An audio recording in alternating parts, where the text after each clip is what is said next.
Magandang araw mga ka-istorya tour. Andito tayo ngayon sa may Soler Street, sa may Binondo, Claro M. Recto, part ng Divisoria.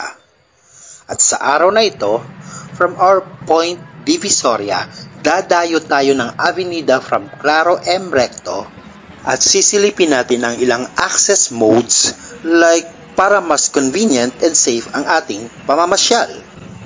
At kung napapansin ninyo, medyo wala pang masyadong labanan dahil napakaaga pa para iwas siksikan. Ang Divisoria ay kilala na isa sa mga sentro ng komersyo ng Pilipinas.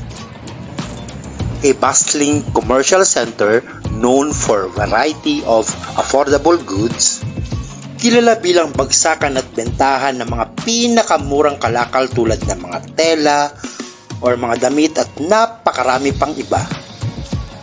At sa iyong pamamasyal, siguradong di ka rin naman magugutom dahil bawat sulok ay syempre may foods.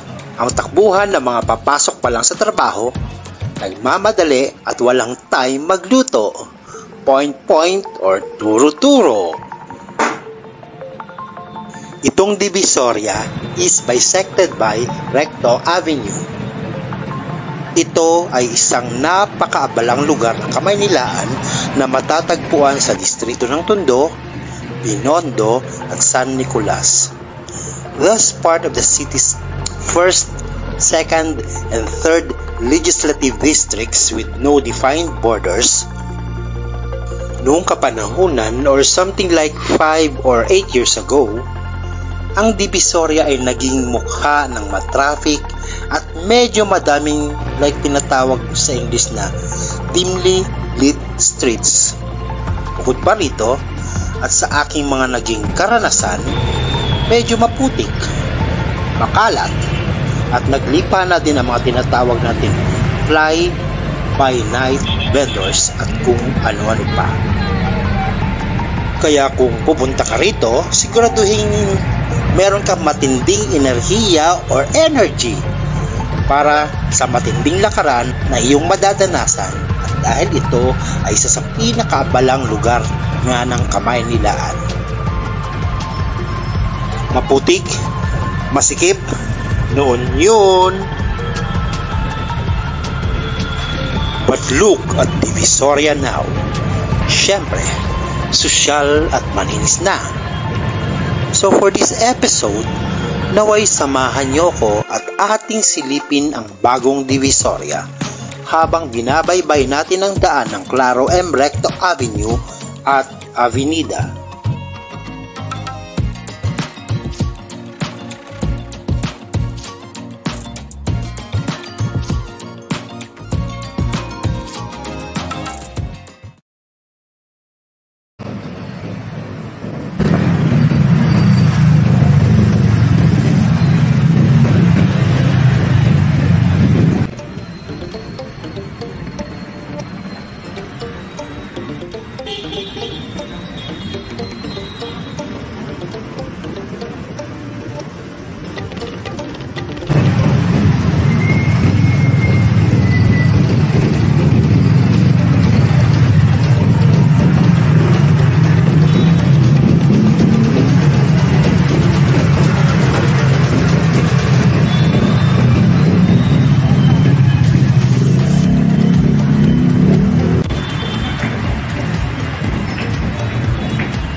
Mga ka-istorya tour. Andito tayo ngayon sa Avenida, corner Claro M. Recto Avenue at ang ating nakikita ay ang LRT1 na isang elevated railway with stations from Monumento to Baclaran.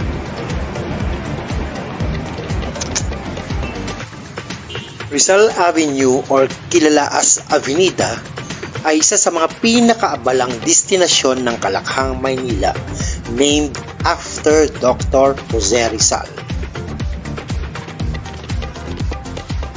A 10 minutes travel time from the port of Tondo, Manila to Divisoria, actually pwedeng lakarin. Then another 10 minutes from Divisoria to Avenida.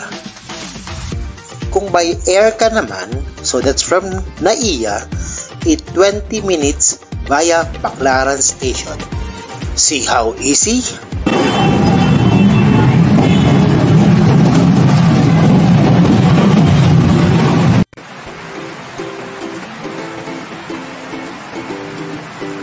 So, from Baclaran to Doroteo Station, mas safe ang ating paglalakad because merong covered bridge connected straight to a mall.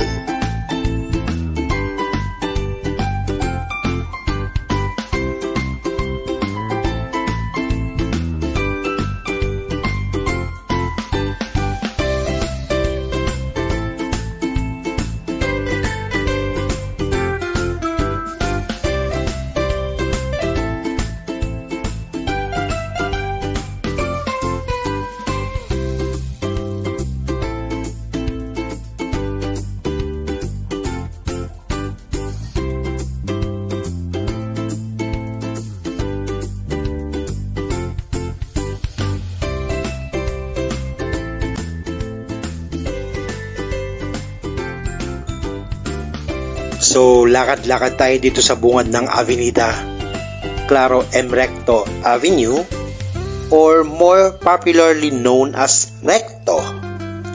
Dito rin matatagpuan ang tinatawag nating University Belt na siya nating itatampok sa mga susunod nating episodes. And for now, tara, gala muna tayo!